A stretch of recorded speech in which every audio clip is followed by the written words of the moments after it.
Ini coba. Bismillahirrahmanirrahim. Assalamualaikum warahmatullahi wabarakatuh. Alhamdulillahirabbil alamin wassalatu wassalamu ala asrofil anbiya'i wal mursalin wa ala alihi wa ashabihi ajmain amma ba'du. Puji syukur marilah kita panjatkan atas kehadirat Allah Subhanahu wa taala yang telah memberikan kita kesehatan, kenikmatan serta rezeki yang sangat berlimpah hingga kita dapat berjumpa kembali untuk mengikuti kegiatan kita tentunya di gedung yang kita cintai yaitu gedung pendidikan guru sekolah dasar. Tak lupa pula salawat besertakan salam marilah kita sanjung sajikan ke pangkuan Nabi besar Muhammad Sallallahu Alaihi Wasallam yang telah membawa kita dari alam kebodohan hingga alam yang penuh ilmu pengetahuan seperti yang kita rasakan hingga saat ini. Yang saya hormati Bapak Mahlian Nur Rahman selaku Ketua Pelaksana dan yang saya hormati juga Bapak Febri selaku moderator ataupun selaku narasumber kita di kegiatan kita sore hari ini. Dan yang saya sayangi juga teman-teman peserta yang masih bersemangat hadir untuk mengikuti kegiatan Akademi Kreator Muda Tradisi Lisan hingga pada pertemuan ke-8. Dan juga yang saya sayangi teman-teman panitia yang telah menyukseskan kegiatan kita hingga hari ini. Baik, tanpa memperlama lagi kata-kata dari saya, kita langsung aja ke agenda kita yang paling utama yaitu pemaparan materi oleh narasumber kita untuk Bapak Febri. Kepada Bapak kami persilakan Pak.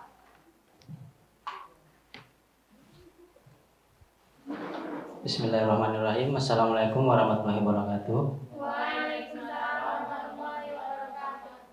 Alhamdulillahirabbil alamin wassalatu wassalamu ala asrofil anbiya'i wal mursalin wa ala alihi wa sahbihi ajmain amma ba'du.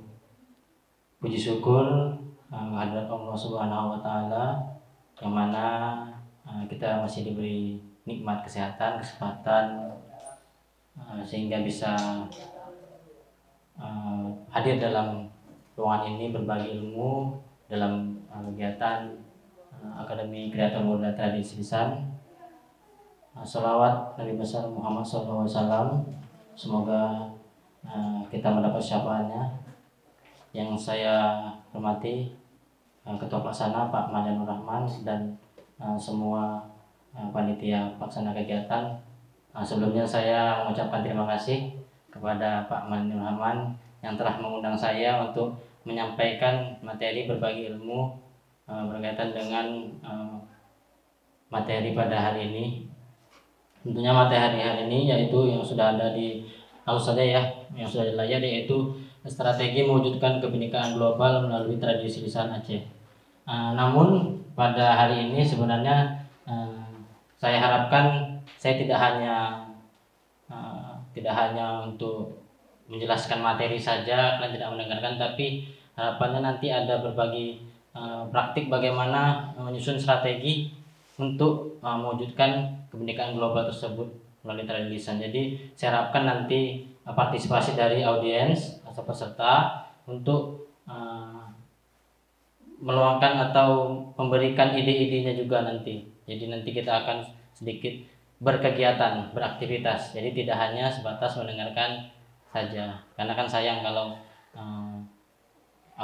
energinya sudah masuk gitu kan, cemilan-cemilan kalau tidak dikeluarkan kan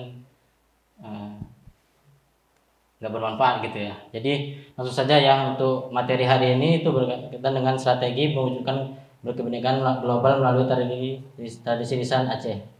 Sebelumnya untuk pendahuluan ada pertanyaan pemantik, ada 3 yang harus kita bahas dan kita jawab sama-sama. Ini berkaitan dengan materi yang tadi, tentunya materi berkaitan dengan tradisi lisan Aceh dan juga materi tentang berkebinekaan global. Sebelumnya kan pasti sudah mendapatkan banyak ilmu ya, materi mengenai tradisi lisan begitu ya. Saya meminta pendapatnya lah beberapa dari peserta untuk menjawab pertanyaan pertama dulu. Pertanyaan pertama ini berkaitan dengan hasil. Saya mau mereview atau melihat kembali ilmu atau wawasan yang sudah didapat dalam pembelajaran mengenai tradisi lisan. Kan sudah belajar begitu ya. Ada sedikit ini atau dari audiens peserta untuk menyampaikan apa yang dimaksud dengan tradisi lisan atau tradisi lisan Aceh gitu. Ada? Silahkan. Orang Aceh? Bukan, ya boleh, nggak apa-apa. Nggak apa-apa, nanti boleh di-share sekalian apa namanya, tradisi lisan di daerahnya itu apa kira-kira ya. Pakai ini Pak.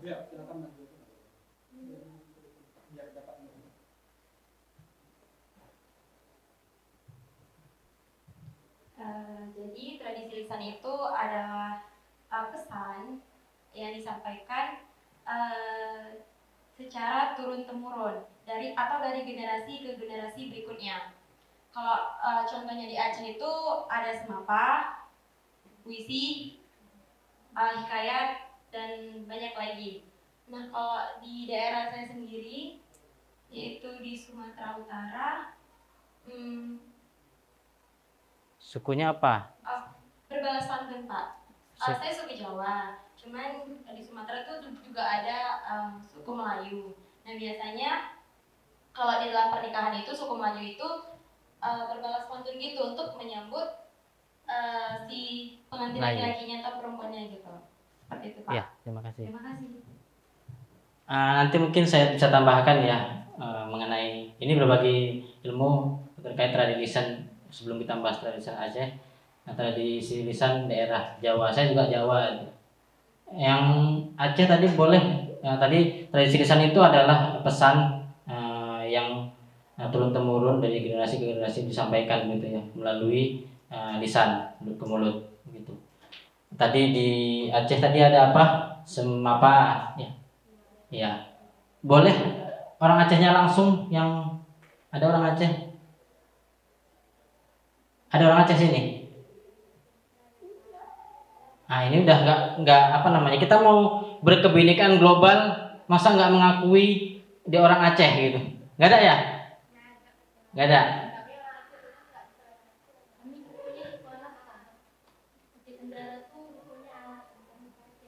Tapi tahu tradisi lisannya nggak apa-apa, karena ini berkebinekaan global ini berkaitan dengan nanti keberagaman begitu. Keberagaman nanti ya tidak hanya di satu daerah, satu provinsi, bahkan sampai satu dunia begitu. Ada? Silakan.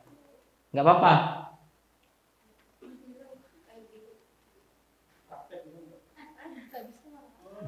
Nggak bisa. Apa ya Pak? Tradisinya? Iya, tradisi. Tradisinya tuh contohnya seperti orang menikah. Bagi pihak perempuan tuh dulu ada namanya tangis dilo. Itu tangis dilo tuh menangis menangisi keluarganya atau ibunya sang jadi karena dia berpisah dari orang tuanya yang perempuan. Lalu ada juga yang namanya kemamanan itu seperti sunat rasul, tapi kemamanannya itu dari keluarga pihak ibu, karena dari yang nyokong kambing itu dari paman. Ya. Oke, terima kasih. Tadi ada dua ya. Yang pertama tadi dari walaupun suku Jawa, dari Melayu yang ada namanya berbalas pantun, dan juga tadi ada apa? Tangis Dilo di acara pengantin. Nah, tadi di Jawa juga ada namanya sebenarnya sama. Di Jawa itu juga ada pernikahan, ada namanya apa namanya ya? Kalau saya itu dikenal namanya yang berkeliling-keliling itu ilir-ilir. Nah, itu kan termasuk tradisi lisan. Di situ ada apa namanya? Di situ ada berapa komponennya, ada juga penuturnya yang kita sebut namanya dukun kan gitu. Ya dukun ya namanya. Ada juga di Jawa namanya yang 7 bulanan, metiko, niko atau apa namanya itu. Nah, itu yang apa namanya? Kalau biasanya malamnya nanti ada kenduri, di situ juga ada doa-doa, di situ juga nanti ada apa namanya yang belah kelapa. Nah, nanti katanya kalau lurus itu anak laki-laki, yang mereng itu anaknya perempuan. Di situ kan, tentunya kalian sudah tadi dan kemarin juga sudah mempelajari mengenai tradisi lisan dan juga tradisi lisan Aceh. Jadi kita hari ini fokus pada sebenarnya strateginya untuk mewujudkan kebinekaan global. Nah, tentunya nanti kita akan bahas sedikit banyak tentang kebinekaan global. Saya harap kalian karena calon guru pasti sudah tahu kan apa itu kebinekaan global. Namun ada dua pertanyaan pemantik lagi yang mesti dijawab. Tadi mungkin secara secara nilai mungkin sudah memenuhi standar ya, bahwasanya kalian memang selama ini memang sudah mempelajari, sudah paham, menguasai mengenai tradisi lisan secara umum dan tradisi lisan Aceh begitu. Selanjutnya ada pertanyaan kedua. Apa yang terjadi jika semua manusia di dunia ini seragam? Ada yang mau menjawab? Apa yang terjadi jika semua manusia di dunia ini seragam? Ada? Boleh satu orang ke depan. Saya lebih suka brainstorming aja ya, curah pendapat aja mengenai materinya. Bismillahirrahmanirrahim. Izin menjawab, Pak, ada teman-teman. Karena apa yang terjadi bila di dunia ini tidak ada yang seragam? Pastinya tidak ada yang istimewa. Kenapa ya? Karena semuanya sama. Ya udah semuanya sama, nggak ada yang istimewa, nggak ada yang jadi pembeda gitu. Ketika kita pergi ke satu tempat, apa sih yang beda dari tempat ini? Ya nggak ada, karena semuanya sama. Gitu. Terima kasih. Terima kasih. Ada jawaban lain? Memang semua sama-sama ya. Kalau kira-kira apa yang terjadi jika semua manusia itu seragam, baik seragam budayanya, seragam agamanya, seragam adat istiadatnya, bahkan seragam mukanya seperti itu. Itu kan nggak asik kan? Setiap jumpa loh mirip ya. Setiap jumpa mirip kan nggak asik kan? Jadi memang pada dasarnya nanti kebinekaan global itu akan menceritakan kenapa manusia itu harusnya beragam bukan seragam, biar supaya nanti ujung-ujungnya akan menciptakan suatu persatuan dan kesatuan. Yang harapannya memang tadi kalau bukan berarti beragam itu tadi memecah belah persatuan dan kesatuan, tapi dengan beragam akan menghasilkan persatuan dan kesatuan. Selanjutnya pertanyaan pemantik ketiga, yaitu jika kalian ingin dilahirkan di bangsa lain atau daerah lain atau budaya lain, jika iya bangsa mana yang mau dimau? Jika tidak, mengapa? Ada? Boleh satu dari depan lagi.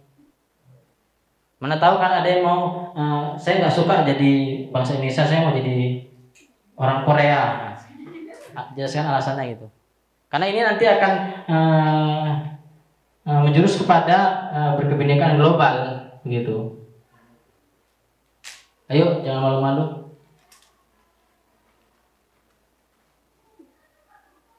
Silakan.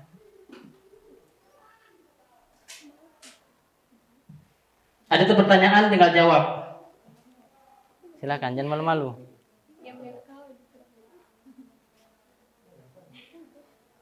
Ada yang lain di belakang? Silakan.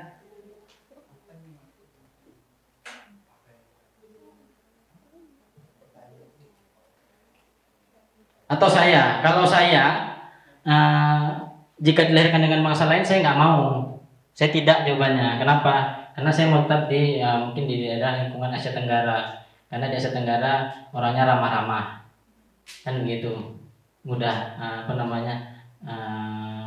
mudah berbaur gitu, kan gitu. Karena contohlah memang budaya di Indonesia kan sangat mudah dengan berbaur dengan orang lain. Misal nanti kita berkaitan dengan kebinekaan global ya intinya.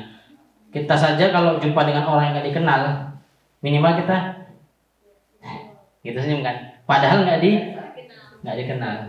Nah, kemungkinan nanti di di bangsa lain atau di negara lain kalau kita senyum, kita makin dilaporkan. Karena beda itu tadi.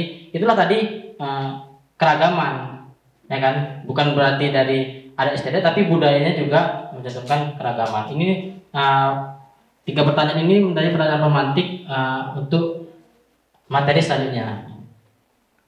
Jadi kita setuju ya bahwasanya kita diciptakan untuk beragam ya, sepakat. Dan selanjutnya untuk materi hari ini itu ada 3. Yang pertama itu berkebinekaan global, strategi mewujudkan kebinekaan global melalui tradisi San Aceh dan praktik menyusun strategi untuk mewujudkan berkebinekaan global melalui tradisi San Aceh. Jadi nanti yang ketiga ini saya akan mencoba memandu kalian untuk membuat bagaimana strategi untuk mewujudkan kebinekaan global melalui tradisi lisan Aceh.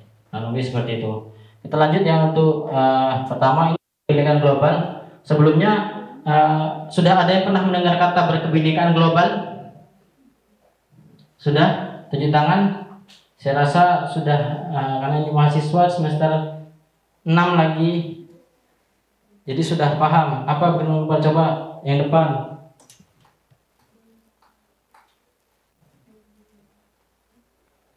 Yang laki-laki boleh dilanton, silahkan mengemukakan pendapatnya. Apa itu berkebinekaan global? Silahkan Mbak dilanton. Nggak tahu? Ada yang tahu? Nggak ada yang tahu berkebinekaan global? Ada yang kenal namanya? Biasanya kalau kita mendengar berkebinekaan global ada namanya profil pelajar Pancasila. Tahu kan? Ada berapa profil pelajar Pancasila? Nah, ada yang 6, ada yang 5. Mana yang betul? 6. Apa aja? Yang pertama, beriman dan bertakwa kepada Tuhan Yang Maha Esa dan berakhlak ya. Yang kedua, bernalar kritis, berkebinekaan global, kreatif, gotong royong, mandiri. Itu tadi 6 dari profil pelajar Pancasila. Jadi harapannya melalui tradisi San Aceh kita dapat mewujudkan menjadi manusia yang atau individu yang berkebinekaan global sesuai dari tadi profil pelajar Pancasila. Jadi profil itu menjadi ciri khas atau karakteristik kita. Itu yang kita mau. Nanti kita bahas bagaimana menjadi individu yang berkebinekaan global. Jadi kita bahas coba dari kata penggalang katanya, artinya. Tadi saya tanya mengenai kebinekaan global, ada yang sudah paham? Belum, tapi sudah tahu profil pelajar Pancasila. Ya kan? Sebenarnya tahu. Boleh satu orang aja, nggak apa-apa. Salah juga nggak apa-apa. Salah tetap dapat kue kok. Boleh ada satu orang berkebinekaan global. Saya bantu ya. Kita bahas sama-sama. Berkebinekaan global berasal dari 2 kata. Yang pertama itu adalah bineka. Yang kedua adalah global. Bineka artinya beragam. Global artinya dunia. Jadi untuk kesimpulan, pengertian dari kebinekaan global itu adalah perasaan menghormati keberagaman atau toleransi dalam perbedaan. Perasaan ini, kenapa disebutnya perasaan? Karena sudah sampai pada tahap yang sampai merasakan. Jadi kita harus namanya karakter begitu. Sudah merasakan, sudah menjadi jati diri. Misalnya kalau dalam contoh, kalau orang melihat sampah gitu, kalau sudah menjadi jati diri atau menjadi suatu perasaan yang bukan sampah kita itu kita ambil. Nah itulah mungkin itu yang dicontohkan itu mungkin yang dicontohkan budaya Jepang, ya kan? Kan ada kemarin itu Piala Dunia yang bukan sampahnya stadion dibersihkan sama orang Jepang. Pernah dengar kabar itu? Nah itulah sampai suatu konsep atau sampai menjadi suatu perasaan atau karakter. Jadi nggak perlu lagi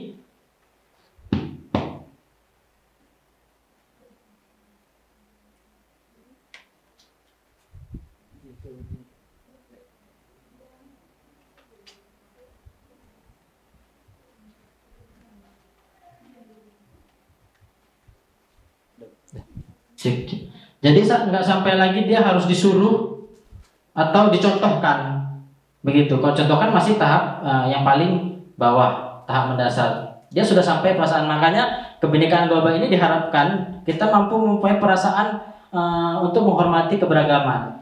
Keberagamannya ini bukan hanya sebatas keberagaman yang ada di Indonesia aja, atau sebenarnya keberagaman itu bisa dilihat dari tingkat sosial masyarakat, bisa dari keluarga, dari masyarakat, dari lingkungan sekitar, dari sekolah, bahkan sampai dari lingkungan negara. Sebelumnya ada boleh membagikan cerita mengenai keberagaman yang ada di lingkungan, boleh, yang sudah menjadi pengalaman, jangan-jangan itu termasuk pengalaman berkebinekaan global. Ada? Mau ceritakan yang berkaitan dengan keberagaman? Boleh keberagaman di rumah, keberagaman di sekolah, boleh diceritakan? Saya silakan satu orang. Maju.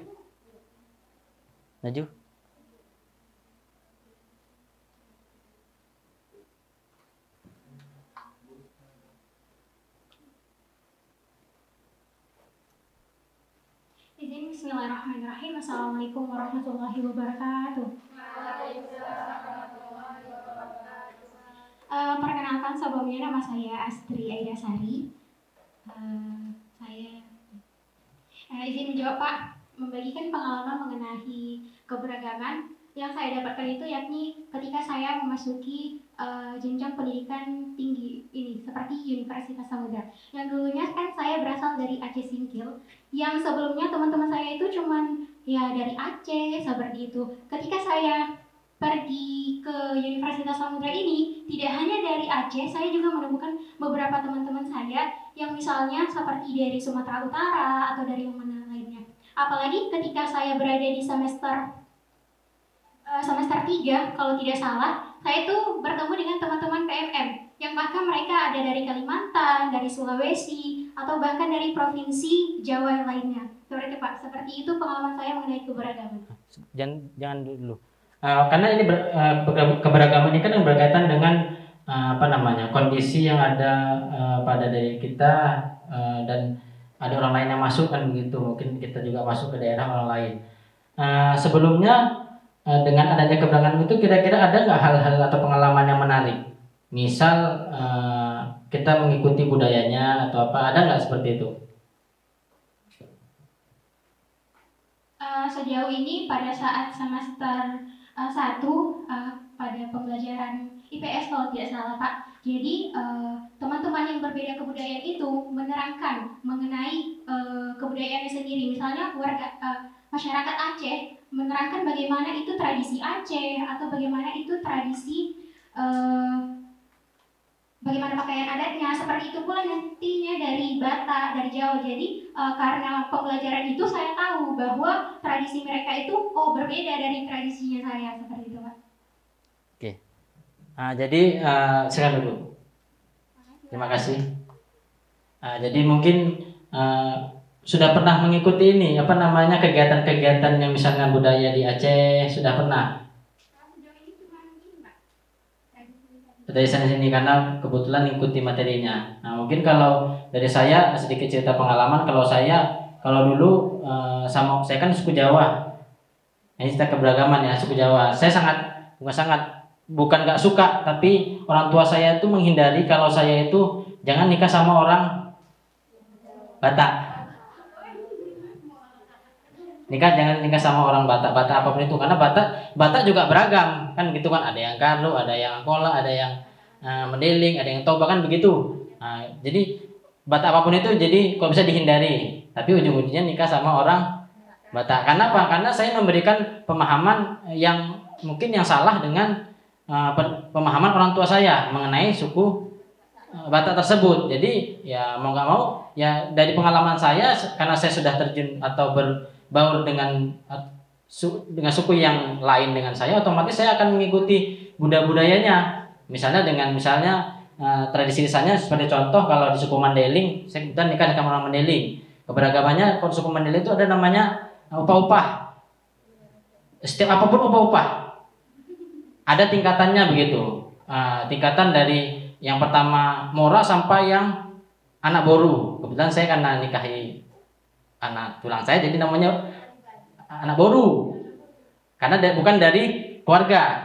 Jadi anak baru, walaupun pangkat saya jenderal sekalipun, kalau sudah di keluarga saya paling rendah. Jadi tukang cuci piring kalau bilang itu termasuk hal atau shock culture yang saya terima karena adanya keberagaman. Dan juga tradisinya upah-upah itu, jadi saya dibiasakan untuk ngomong. Kadang ada ngomong sampai kalau misalnya dalam pernikahan itu sampai nangis-nangis. Padahal memang tradisinya ya ngomong nangis supaya karena tradisinya kan pesan yang pada dasarnya isinya nasihat, nilai-nilai yang baik kan seperti itu. Jadi itulah sebenarnya untuk toleransi dalam perbedaan bukan kita bisa dalam beragama, bukan berarti dia bukan hanya sebatas toleransi oh ya udah dia agama sedang. Tapi kita itu bukan juga mendukung.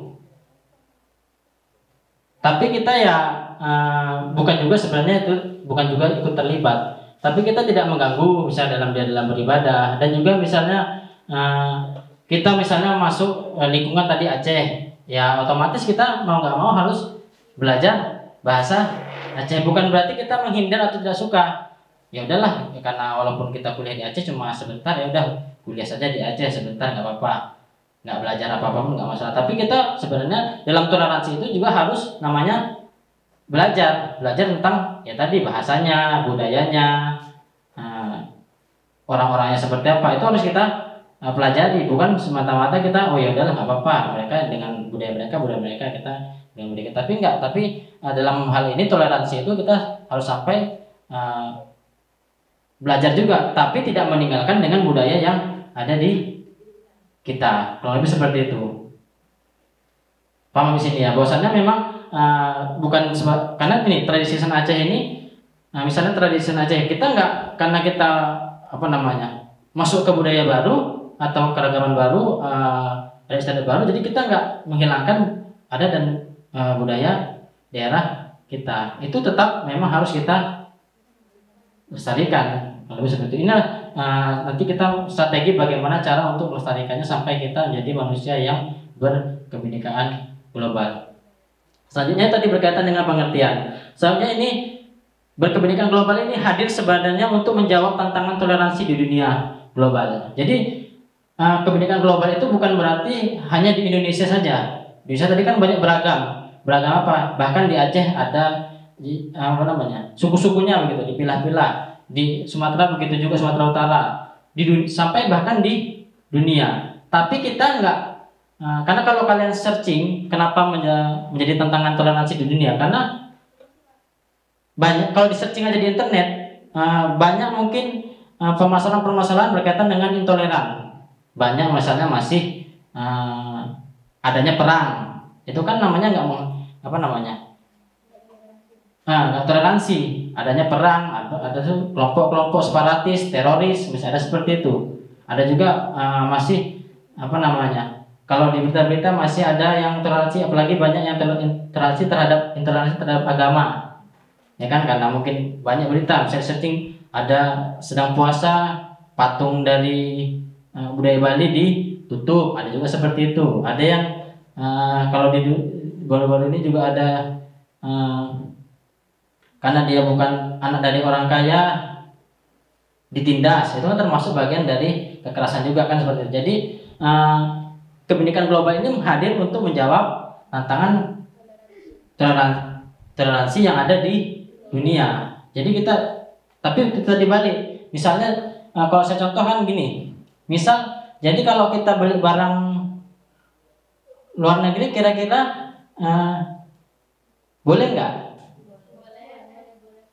Misalnya saya beli HP Samsung. Samsung itu dari mana? Korea. Kira-kira boleh nggak? Kenapa boleh? Apakah kita nggak cintai produk lokal? Kita nggak melestarikan produk lokal?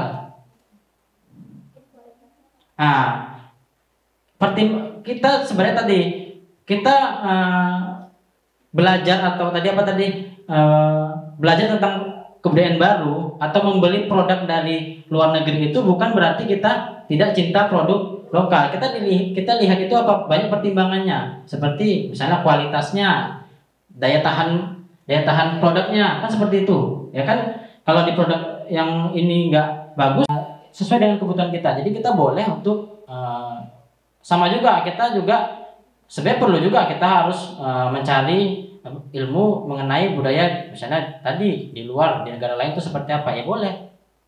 Toh banyak juga, misalnya ada banyak kan orang-orang yang sekarang belajar bahasa luar negeri, bahasa Korea, bahasa Jepang, ya tapi itu tadi kita belajar itu jangan sampai kebudayaan kita atau adat kita tinggalkan. Jadi gitu. Jadi harapannya memang itu tadi toleransi dan bisa menghargai keberagaman. Lebih seperti itu. Itu tadi sedikit pengertian dari berkebinekaan global dan fungsi dari kebinekaan global itu sendiri. Ini saya ambil dari beberapa sumber. Ini ada elemen dari berkebinekaan global. Yang pertama itu adalah mengenal dan menghargai budaya. Jadi kita mengenal dan menghargai budaya. Budaya ini maksud adalah budaya kita dan budaya orang lain. Kurang lebih seperti itu. Jadi budaya dan orang lain sebenarnya ya wajib kita pelajari juga. Nggak hanya sebatas dengan budaya kita saja. Kan begitu. Atau di sini ada yang pernah terusir dari daerah lain gitu. Ada yang pernah terusir dari daerah lain. Banyak seperti itu. Nanti kita contohkan seperti misalnya yang kemarin viral Rohingya ya. Nah, kenapa itu bisa terjadi? Nanti kita bisa kupas gimana strateginya. Kenapa agar supaya itu tidak terjadi lagi. Kita nggak tahu, mungkin saya hanya mengkaji dari beberapa sumber aja, nanti bisa kita nilai. Kenapa tadi bisa terjadi? Ada juga beberapa contoh, misalnya di Cina juga ada seperti itu, yang harus memaksakan dia masuk ke dalam agamanya. Itu juga ada seperti itu. Jadi nggak sebatas di sini, tapi harus di dunia juga kita lihat. Itu tadi. Yang kedua yaitu kemampuan komunikasi interkultural dalam berinteraksi dengan sesama. Jadi ini menjadi elemen dari kebinekaan global, yaitu kita mampu berkomunikasi interkultural. Maksudnya apa? Maksudnya kita dapat komunikasi itu berkaitan dengan apa, menyampaikan suatu pendapat, gagasan. Jadi kita harus menyampaikan itu tadi saya bilang, saya tadi masuk ke karena tahu belajar tentang budaya Mandailing, saya jadi memiliki pemahaman yang benar tentang budaya tersebut, sehingga orang yang salah mungkin tadi bisa kita kasih tahu sehingga jadi benar. Seperti itu kira-kira. Jadi itu tadi, kemampuan komunikasi interkultural juga penting untuk berkomunikasi dengan sesama. Yang ketiga yaitu refleksi dan tanggung jawab terhadap pengalaman kebinekaan. Jadi sebenarnya yang tadi diceritakan oleh temannya, yaitu berkaitan dengan refleksi kebinekaan, mereka berbeda setelah kelangsa, banyak adat istiadat atau budaya yang masuk. Lebih seperti itu. Jadi harus kita refleksi, tanggung jawab, kira-kira budaya tersebut mungkin baik atau tidak baik. Kalau lebih seperti itu. Ya kita kan memang pada dasarnya mengambil misalnya melihat suatu budaya itu, kita lihat apakah budaya tersebut baik atau tidak baik. Memang terkadang itu namanya filterisasi budaya, begitu. Jadi budaya itu kita filter. Itu tadi hasil dari pengalaman tadi, kita lihat apakah budaya itu dapat sesuai dengan kehidupan kita. Ini terkait dengan elemen dari kebinekaan global. Selanjutnya dalam menjadi manusia yang berkebinekaan global, sampai dalam tahap tadi perasaan atau menjadi karakter, dan sampai nanti kita dapat menyusun strateginya, atau sampai kita dapat memberitahu ke orang lain, itu ada beberapa kemampuan yang perlu diperlukan. Ini terutama kemampuan pada abad 21. Yang pertama itu ada creative thinking, kemampuan menghasilkan ide baru. Jadi kita nanti akan berupaya, tentunya kalian pasti akan mempunyai banyak ide-ide baru untuk supaya bagaimana menjadi manusia yang berkenegaraan global dengan melalui tradisi lisan Aceh. Dan begitu tadi saya sudah pelajari bagaimana strateginya, nanti akan kita diskusikan. Selanjutnya, ya, kemampuan yang kedua itu adalah kolaboratif. Kolaboratif ini adalah proses menghasilkan kerjasama antara individu dan kelompok. Jadi sebenarnya dalam dalam menjadi manusia yang berkepentingan global itu, kita nggak bisa hidup sendiri, atau kita nggak bisa maunya pendapat kita sendiri, tapi kita harus bekerja sama dengan berbagai pihak. Itu tadi, karena lingkup kita adalah lingkup tingkat di level sosial masyarakat. Jadi kita harus berkomunikasi atau bekerja sama dengan bahkan paling rendah itu dengan keluarga kita, keluarga sendiri. Selanjutnya ada tadi komunikasi, yaitu kemampuan menyampaikan pendapat, karakter. Nah, jadi bagaimana kita mau menyampaikan sesuatu yang benar tentang keragaman atau kebudayaan dari orang lain, kalau kita nggak mampu meresapi dari budaya yang kita miliki atau yang mau kita pelajari. Itu kita harus sampai dalam tahap yang menjadi karakter. Itu tadi saya bilang, kalau contoh tadi, kalau kita buang sampah, nggak perlu sampah orang, sampah ada nama sampah langsung diambil buang. Itu sampai pada tahap yang karakter. Berarti kalau ada orang sampai ada orang buat salah, langsung kita kasih tahu bahwasanya dia salah. Gitu. Selanjutnya, dalam kebinekaan global, karena ini juga kita berkaitan dengan tadi sikap belajar tentang budaya sendiri dan budaya orang lain, ada namanya sikap citizenship, yaitu merujuk pada sikap patriotisme dan nasionalisme. Jadi kita memang harus memiliki sikap patriotisme terhadap atau nasionalisme terhadap atau cinta tanah air terhadap ini negara kita dulu, baru kita bisa belajar secara lebih global. Selanjutnya, sampai sini ada pertanyaan dulu? Ini materi tentang berkebinekaan global. Ada sampai sini? Semuanya jelas ya?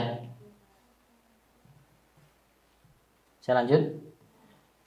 Ini materi selanjutnya, yaitu strategi mewujudkan berkebinekaan global melalui tradisi lisan Aceh. Jadi ada beberapa strategi yang harus dilakukan.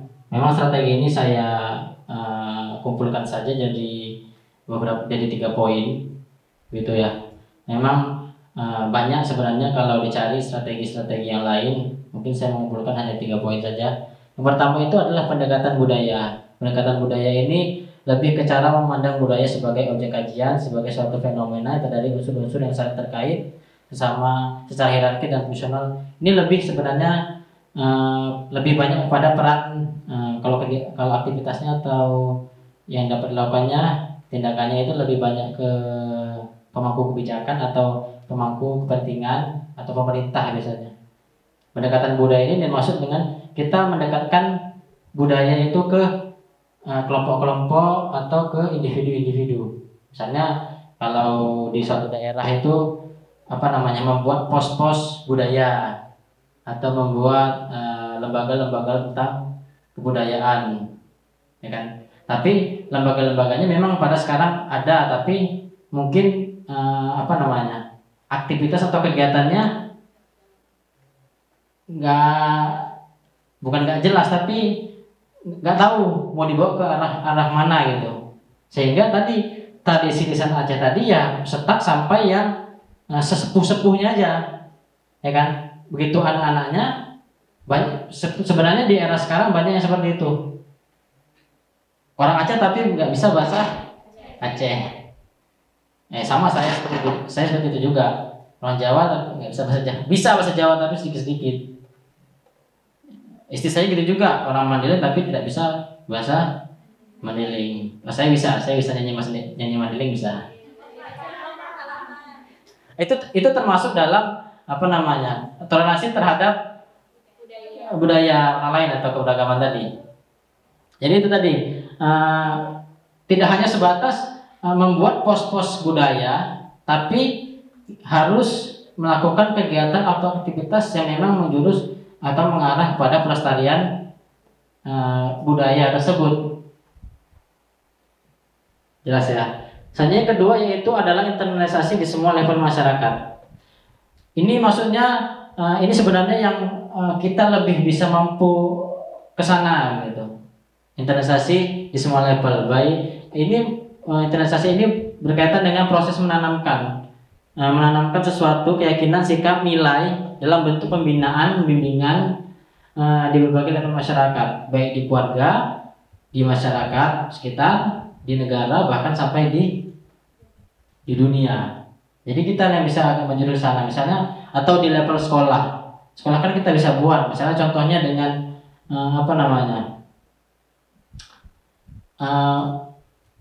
kita bisa kalau sekarang ada namanya literasi gitu kan. Kalau di Aceh mungkin bisa aja nanti 30 menit sebelum pelajaran kita praktik tradisi lisan untuk 2 bulan ke depan. 2 bulan depan dan lagi kan bisa seperti itu. Itu yang bisa kita ranah ini yang bisa kita pakai. Kita menjurus ke sana. Karena mungkin yang tadi kan agak susah karena kita buat pos-pos agak susah dari segi administrasinya ada segala macamnya gitu. Kalau ini kan enggak. Dari keluarga kita bisa, ya kan? Keluarga ya kalau bisa tadi anak-anak nanti jangan sebagai penonton, tapi apa? Nah pelaku. Kalau dulu kan kita ada acara nonton, jadi berbalas pantun tadi dan nonton aja, cakep, gitu-gitu aja dari belakang. Tapi dia nggak bisa buat pantun, maunya memang dari pihak laki-laki. Dari abangnya atau dari adiknya kan gitu, kan bisa seperti itu. Untuk awal mulanya apa? Buat dulu, tulis dulu, kan nggak masalah. Ya kalau kita langsung berbalas langsung gini nggak pakai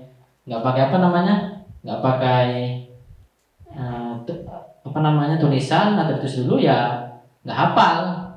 Ya awal mula di situ kan nggak apa-apa. Itu tadi kita kalau bisa itu tadi di keluarga juga, ayo ikut. Saya gitu juga karena ada upah disuruh ngomong ya saya ngomong tahap aja, ngomong aja kan proses belajar namanya kan, jadi kita tahu. Begitu juga misal di level masyarakat ya kita itu tadi kemampuan kolaborasi dengan kepala desanya kan seperti itu. Jadi dalam mencapai kebijakan global tadi kita harus ada tadi kemampuan tadi juga ada, strateginya juga ada. Strateginya kita idenya bagus, kalau kemampuannya juga kurang kan eksekusinya jadi nggak 100% kan. Nah jadi semua kita harus penuhi begitu. Baik tadi di level, memang kalau yang paling mudah kalau kalian sebagai guru ya di level pendidikan di sekolah kan begitu. Di rumah juga lah paling mudah. Mungkin kalau di masyarakat atau di pemerintah susah kan begitu. Tapi nanti kita coba nanti bersama-sama nyusun strateginya. Setidaknya kita punya ide, pelaksanaannya ya nggak tahu kapan, kan gitu. Yang penting kita punya ide. Yang penting ide dulu, karena yang penting teori dulu. Orang bilang, alah teori aja tapi praktek. Tapi memang pada dasarnya teori dulu. Kalau praktek tanpa teori, nanti jalannya ke mana-mana. Gitu. Nanti kita coba menyusunnya. Selanjutnya ini yang ketiga ini penegakan hukum. Penegakan hukum itu bukan berarti sebenarnya harus ada aturan hukumnya, tapi ini berisi pada kebijakan dan aturan. Makanya tradisi lisan juga, misal tradisi lisan Aceh juga harus dibuat namanya aturannya. Nah, jangan-jangan ya mungkin di rohinya itu aturannya nggak ada, baik aturan di Indonesia ataupun aturan di dunia. Karena nggak ada aturan itu makanya dia bisa sembarangan. Sampai sini jelas. Kalau ada aturan tentunya itu tadi. Memang kita beragam, toleransi, menghargai perbedaan, menghargai keberagaman. Tapi kita itu nggak kalau nggak ada aturan ya jalannya ya mana-mana tadi itu tadi. Jadi orang suka-suka hati masuk. Kalau ada aturannya kan jelas, ya kan? Apakah itu termasuk eksploitasi kah atau itu Kalau ada aturan yang jelas, otomatis kan akan lebih mudah untuk dicegah kan begitu. Itu tadi bukan sebatas hanya ada hukum-hukumnya di penjara, tidak, tapi harus ada aturan dan kebijakan-kebijakannya. Kayak kebijakan ini harapannya ini untuk melindungi tadi baik hak individu ataupun hak kelompok. Jadi hak setiap individu kelompok itu terlindungi. Jadi orang-orang misalnya tadi yang tinggal di daerah yang didatangi oleh Rohingya tadi merasa aman kalau ada aturan dan kebijakan yang jelas, kan seperti itu.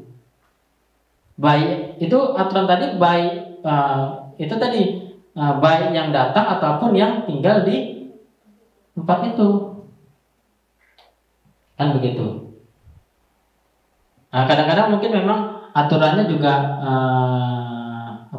kadang-kadang kita nggak tahu. Misalnya kita pergi ke negara lain, aturannya kan kita nggak tahu nih kan.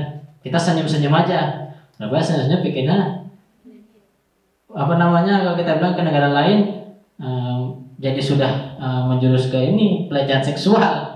Padahal cuma senyum kan. Nah, kadang-kadang itu tadi. Memang perlunya ada aturan-aturan hukum tadi yang bisa diketahui oleh orang banyak. Lalu seperti itu perlunya. Itu tadi 3 strategi yang perlu dilakukan. Mungkin ini sedikit banyak strategi ya. Saya merumuskan menjadi 3. Mungkin dari nanti kalian ada beberapa strategi mungkin yang banyak bisa dilakukan. Oke, ini sebenarnya nanti kalian dibagi secara berkelompok. Saya lebih banyak praktik. Bagaimana menyusun strategi mewujudkan berkebinekaan global melalui tradisi Aceh. Nanti ada petunjuknya. Nanti saya arahkan, saya akan memandu. Nanti mungkin saya beri waktu beberapa menit ya untuk mengerjakan secara berkelompok, dan nanti akan setelah selesai mungkin setiap kelompok bisa mempresentasikan hasil idenya atau gagasannya mengenai strategi untuk mewujudkan berkebinekaan global melalui tradisi Aceh. Nanti boleh dibantu Bang. Ini saya kebetulan ada jumpa di rumah, kertas plano nggak terpakai, jadi saya pakai aja. Berapa orang di sini?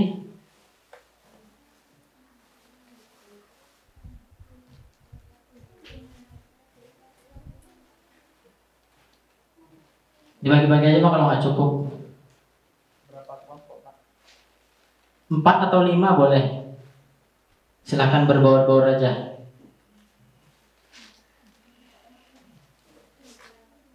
Satu orang dapat 1 pen kecil, 1 kelompok.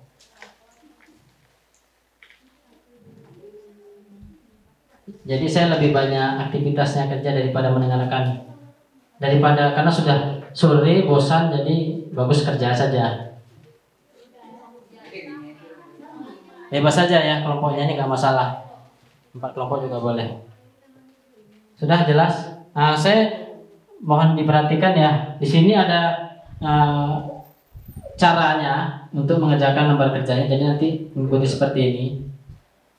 Jadi lembar ini kita masih menyusun rencana, strategi untuk mewujudkan menjadi manusia yang berkebinekaan global melalui tradisi lisan Aceh. Lebih seperti itu. Jadi nanti boleh dikembangkan. Misalnya ada konsep tradisi lisan Aceh yang ada nanti dimasukkan sini juga boleh. Itu bebas.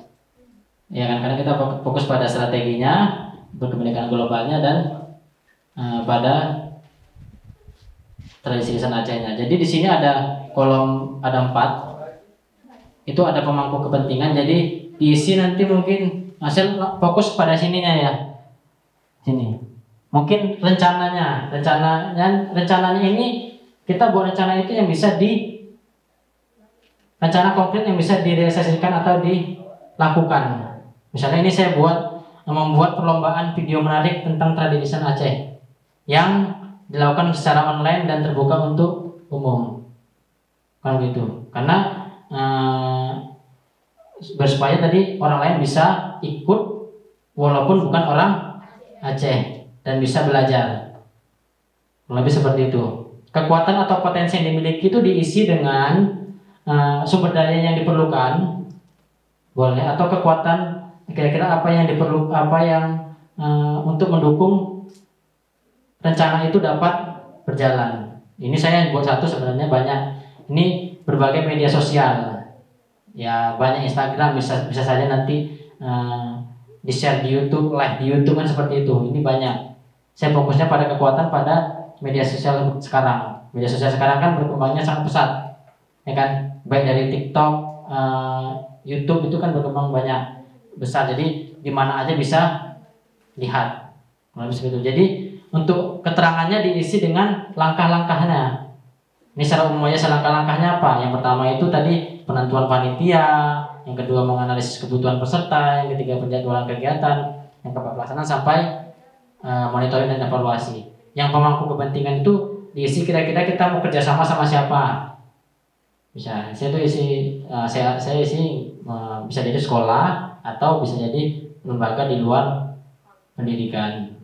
Saya situ. Nanti tergantung apa dari rencana yang mau kalian lakukan, begitu. Nanti tetap saya pandu dalam mengisinya. Jadi boleh mulai sekarang untuk dikerjakan, silakan. Nanti setelah ini kita akan presentasi berkelompok. Nggak harus satu ya, dua boleh. Ya, boleh diparuh aja, bisa terlalu besar diparuh jadi dua boleh.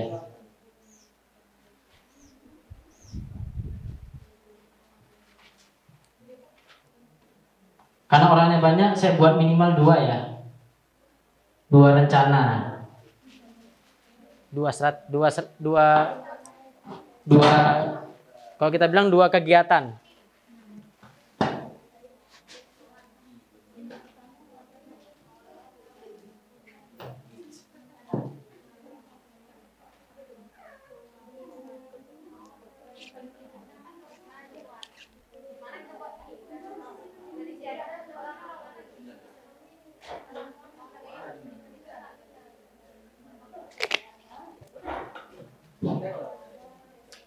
Untuk tadi lebih mudahnya boleh untuk diperhatikan misalnya dari level sosialnya, misalnya mau di kegiatannya atau aktivitasnya mau di rumah atau mau di sekolah atau mau di masyarakat atau bahkan di negara juga boleh. Kalau memang ada ide yang bagus, jadi dipersilahkan untuk mengembangkan idenya dalam menyusun strategi mewujudkan perkembangan global melalui tradisi lisan Aceh.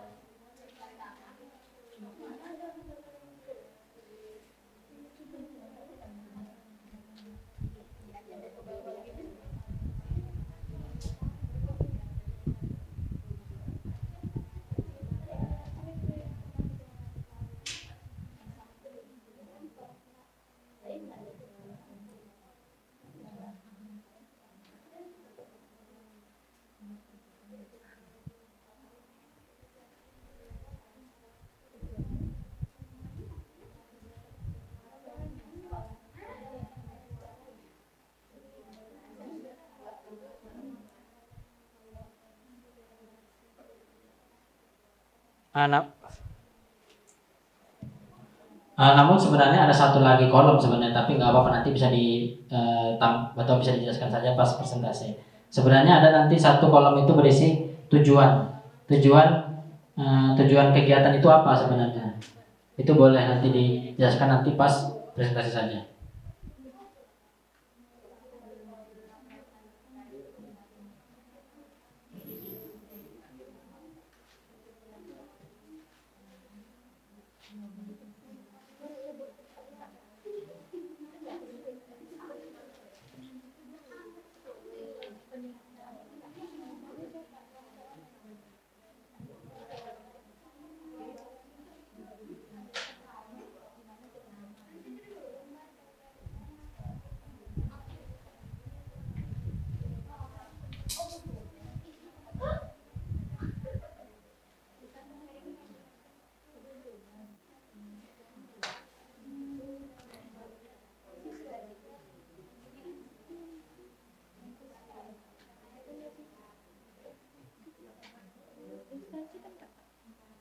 Boleh dikosongkannya juga boleh. Nggak apa-apa.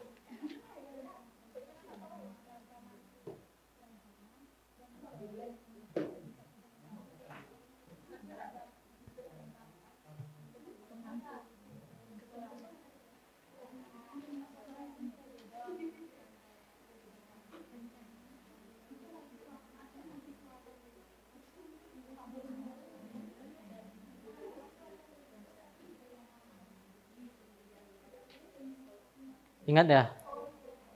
Ingat ya, dari rencana dan metode ini tuh harus jelas. Dan juga keterangan baik rencana maupun langkah-langkahnya itu harus sifatnya itu bisa direalisasikan gitu.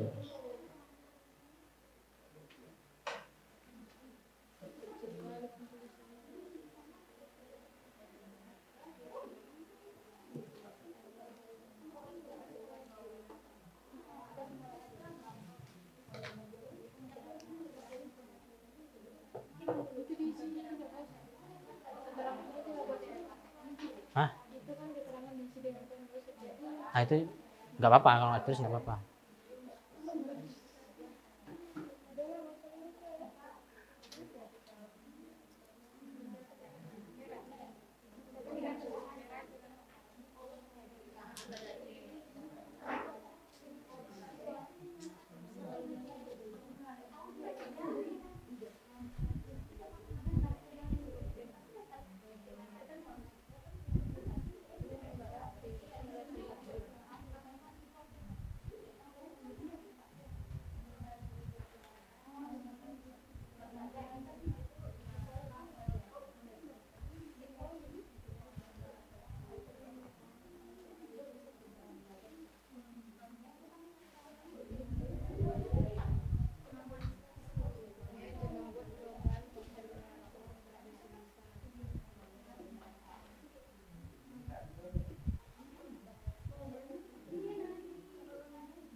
Ingat ya, kita fokus pada berkebinekaan globalnya. Kalau bisa dimunculkan bagaimana caranya, dan tradisi lisannya itu tadi kalau bisa. Makanya boleh kita ngambil tradisi lisan secara umum, atau ada tradisi lisan tertentu yang mau difokuskan. Bisa tadi semapa tadi apa kira-kira yang misalnya perlu untuk dalam bentuk pelestariannya, misalnya gitu, dalam bentuk biar supaya kita dapat berkebinekaan globalnya seperti apa, bagaimana nanti kegiatannya itu boleh. Yang penting fokusnya pada berkebinekaan globalnya dan tradisi lisannya. Nah, karena saya mengambilnya itu tadi kalau berkebinekaan globalnya itu pada tadi secara online, karena online itu akan mudah untuk diakses oleh semua orang. Jadi sebagai bentuk untuk pelestarian, untuk pengenalan dari budaya kita, dan terbuka untuk umum biar supaya orang itu walaupun dari daerah lain atau budaya atau dari suku lain tetap bisa ikut mengikuti.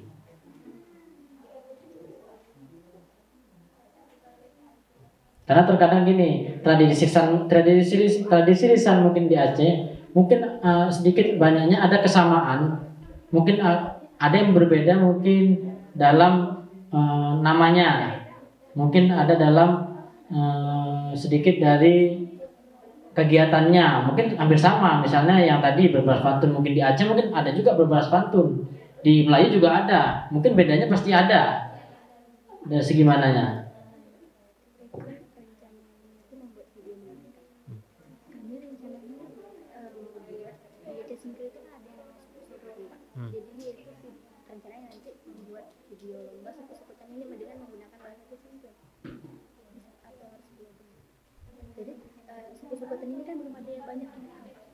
Nah, kita bisa ambil tadi elemen apa namanya?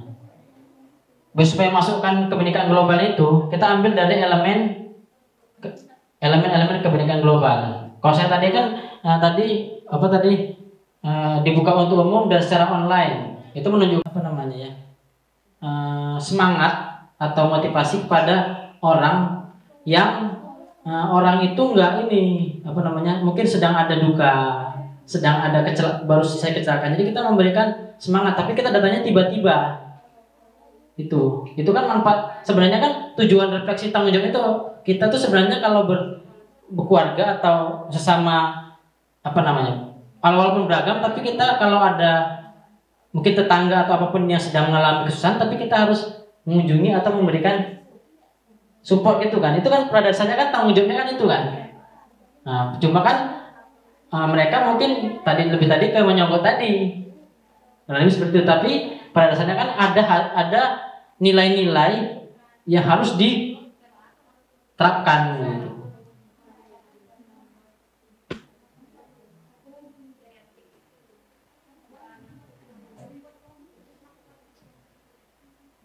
Jadi tadi fokusnya pada tradisi lisan Aceh, dan ambil aja boleh secara umum. Ini kan saya secara umum.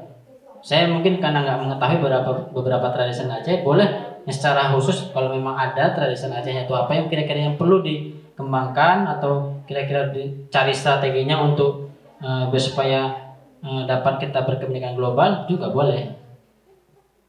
Karena yang tadi kalau di global orang luar lebih tertarik sebenarnya dengan budaya kita.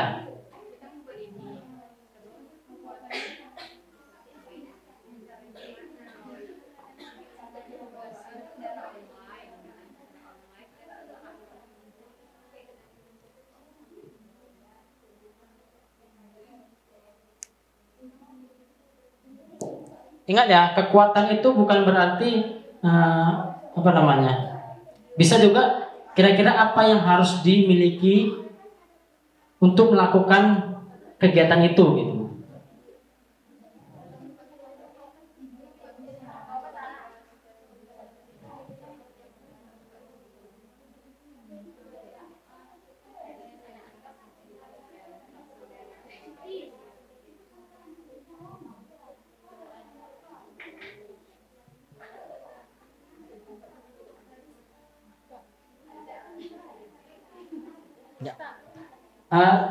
Nggak apa-apa, kerjakan dulu, nanti salah kita perbaiki, kita bagusi gitu. Nanti setelah presentasi juga ada namanya sesi tanya jawab. Tanya jawab berkaitan dengan kontennya atau bagaimana strateginya. Boleh juga tentang kontennya, yaitu berkepentingan global dan tradisi lisan.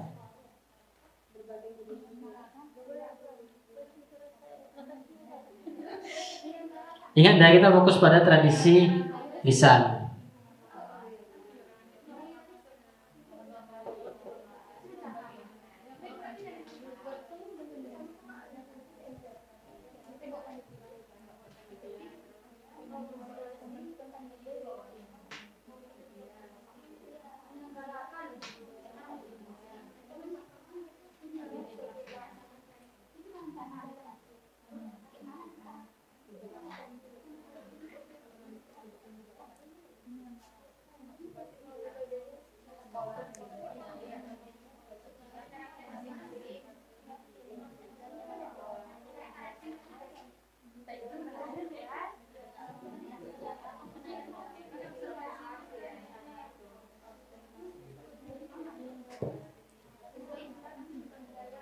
Untuk langkah-langkahnya kalau bisa diisi secara lebih spesifik ya. Saya ini mungkin hanya masih umum saja gitu.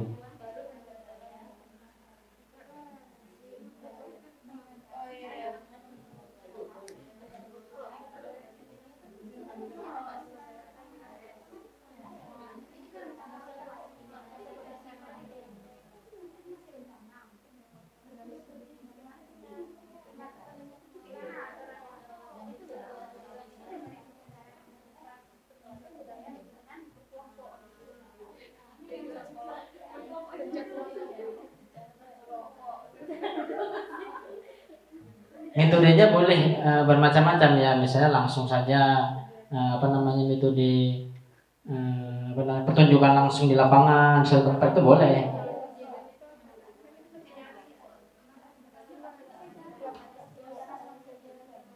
Atau kalau mau buat misalnya lingkupnya misalnya di lebih mudah di rumah, itu juga boleh.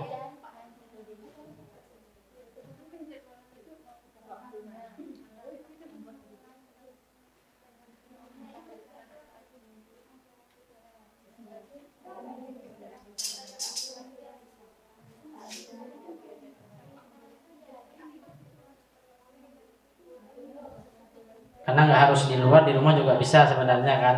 Misalnya tentang lintas budaya di rumah, karena berbagai macam budaya bisa saja kan membuat sesuatu kegiatan di rumah yang berkaitan dengan tradisi lisan.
Saya ingatkan kembali ya, kita buat 2 ya.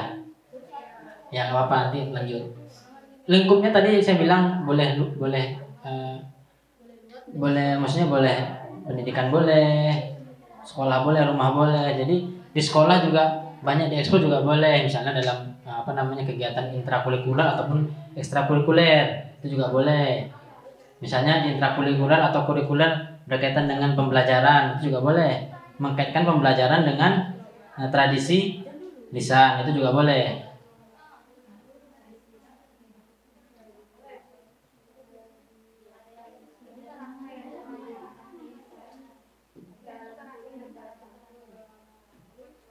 Misalnya berkaitan dengan materi-materi yang budaya, materi-materi yang budaya itu diganti dengan materi tradisi lisan. Misalnya materi tentang apa tadi, berbalas pantun yang ada di Aceh diganti dengan berbalas pantun yang ada di umum diganti dengan berbalas pantun yang ada di Aceh, kan boleh. Itu berkaitan dengan pembelajaran di kelas di sekolah, itu juga boleh. Itu kan salah satu bentuk untuk kita kan yang penting 3 elemen tadi itu terpenuhi, bukan terpenuhi, minimal ada satu terpenuhi. Yang paling mudah kan tadi pengenalan budaya tadi. Pengenalan budaya kan tidak hanya kepada orang lain tapi pada diri sendiri.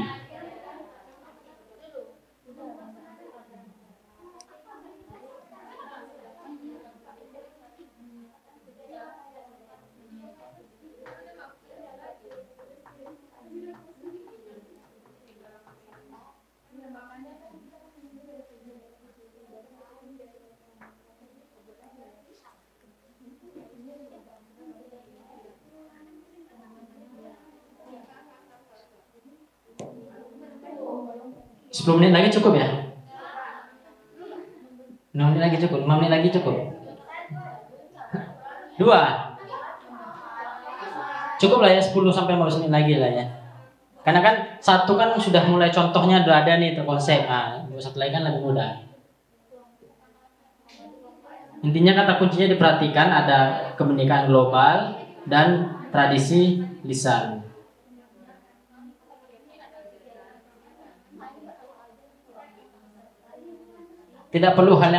Sebenarnya tidak perlu hal yang mulu-mulu, tapi hal yang simpel saja, tapi kita kalau dilihat mudah dikerjakan.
Nah kan mudah kan, udah selesai satu lagi ya.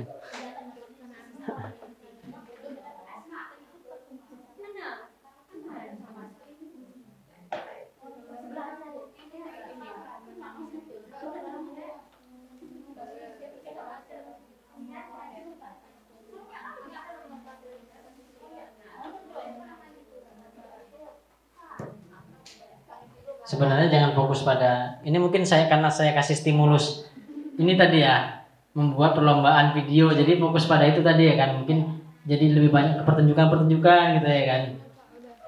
Beda tapi nggak apa-apa. Karena berpikir di jam 5:20 susah memang.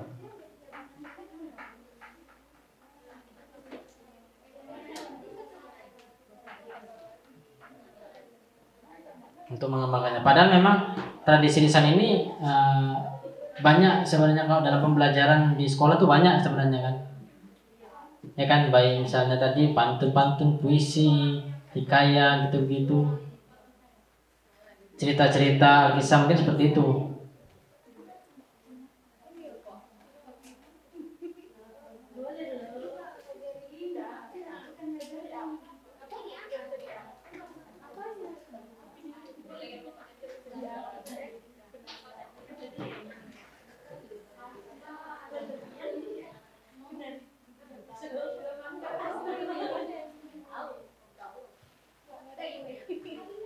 Nah, memang banyak gitu ya kan. Stimulus akan mempengaruhi pola pikir orang gitu ya kan. Tadi kalau saya stimulus tadi tentang pendidikan, pasti akan menuju kepada pendidikan. Padahal banyak tadi kan, seperti saya contohkan tadi gitu juga kan.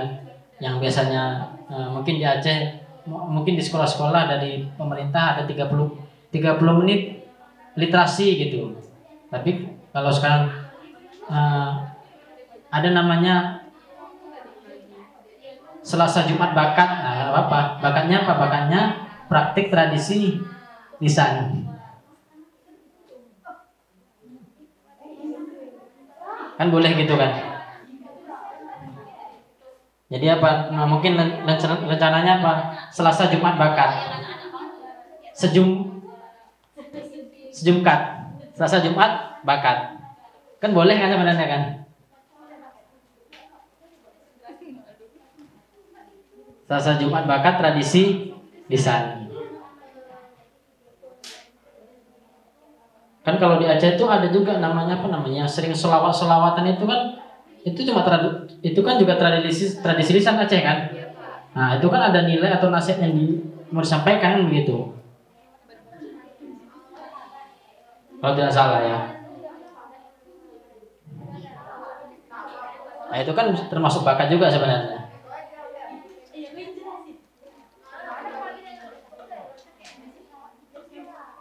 Boleh 5 menit lagi ya. Setelah itu kita melakukan presentasi satu persatu di depan. Nanti secara bergilir kelompok bertanya ya. Ada satu pertanyaan lah minimal.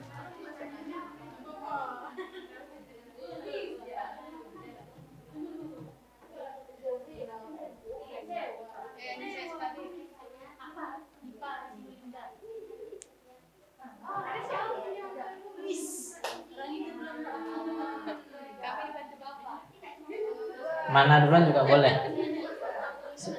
Kita maksimalkan semua kelompok maju. Mungkin satu kelompok 5 menit saja presentasi, tidak lama-lama. Nanti jelaskan saja pokok-pokok yang penting. Kemudian nanti jelaskan ya tujuannya apa, tujuan kegiatannya itu apa.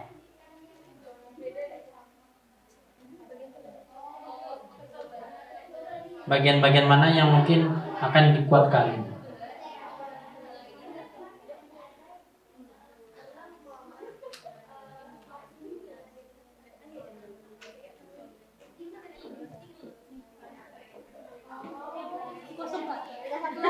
Boleh saya lihat? Mana satu lagi? Kan 2. Ayo, saya tunggu 5 menit. sempat. Yang apa namanya? Yang dipikirkan 5 orang.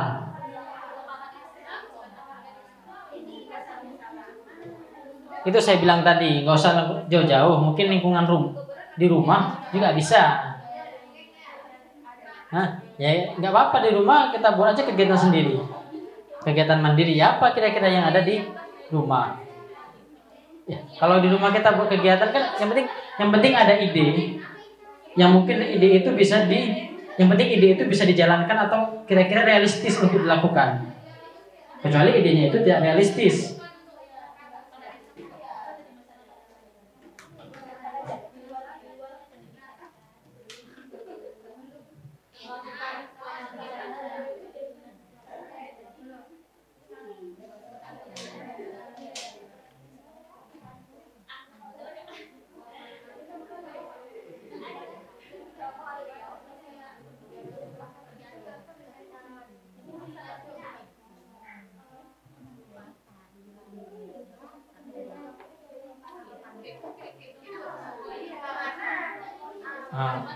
Misalnya di rumah kan ada apa namanya,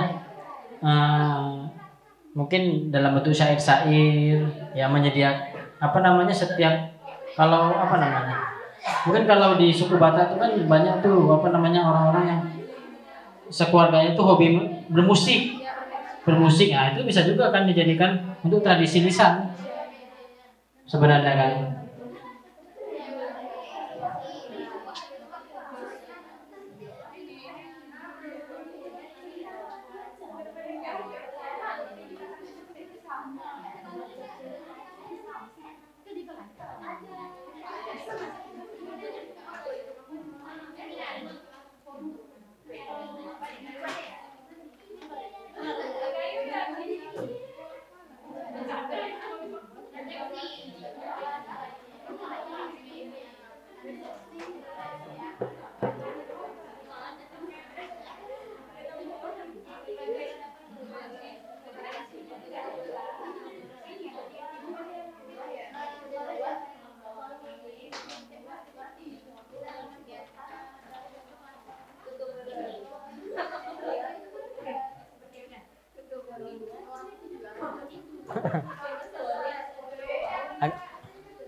Agak kesusahan ya mungkin ditelusuri lah tadi di level sosialnya, mungkin di masyarakat apa.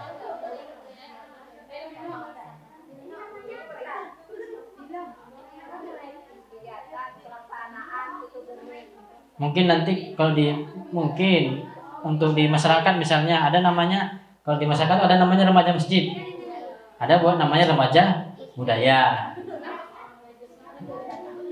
kan boleh kan? Itu kan bentuk kegiatan. Nanti tinggal kita kita buat langkah-langkahnya seperti apa untuk mengimplementasikan kegiatan kegiatan tadi, remaja budaya tadi.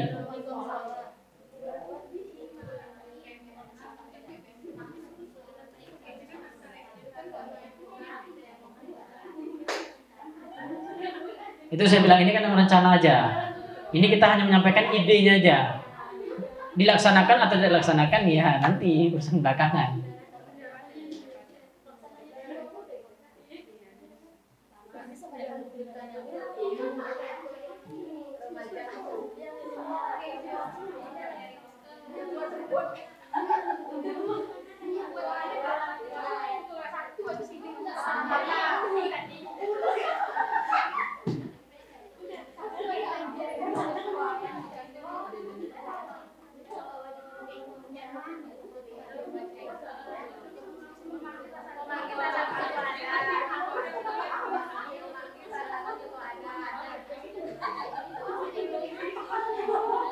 Sudah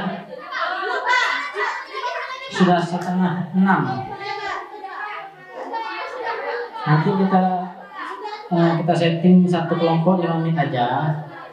Setelah itu nanti mungkin 10 menit kita penutup saja. Saya maunya siap semua, jadi semua bisa mendengarkan.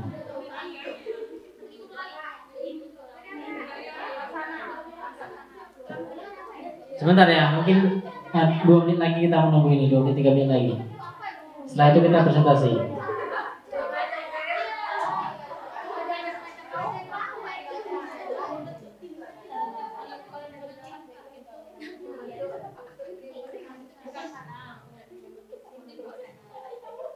Agak memaksa jadi kan.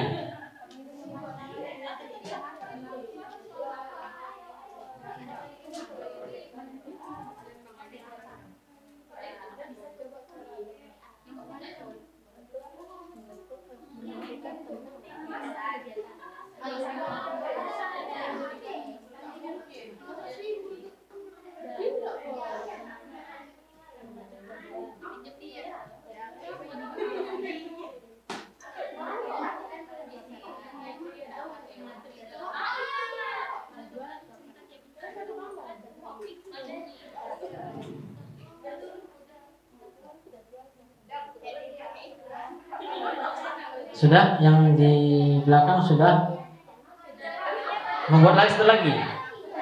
Oh, sudah. Yang belakang sana sudah ya. Sini kita sambil menunggu saja. Siapa yang mau maju duluan? Silakan, kita mulai presentasi ya. Satu kelompok ambil saja nanti. Secara bergantian. Misal kita gini saja ya aturannya. Nanti presentasi satu. Misalnya kelompok ini maju, kelompok sana yang bertanya. Nanti kelompok sana yang maju, kelompok sana yang bertanya. Begitu juga seterusnya.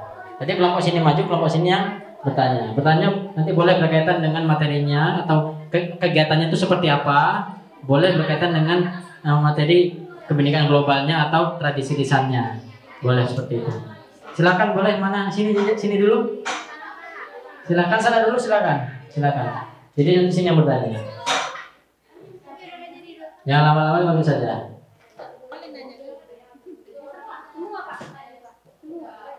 Seperlunya saja nggak apa-apa.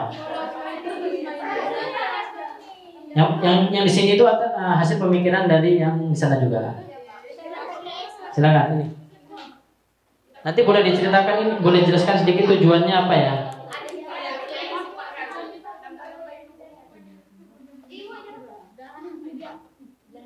Assalamualaikum warahmatullahi wabarakatuh.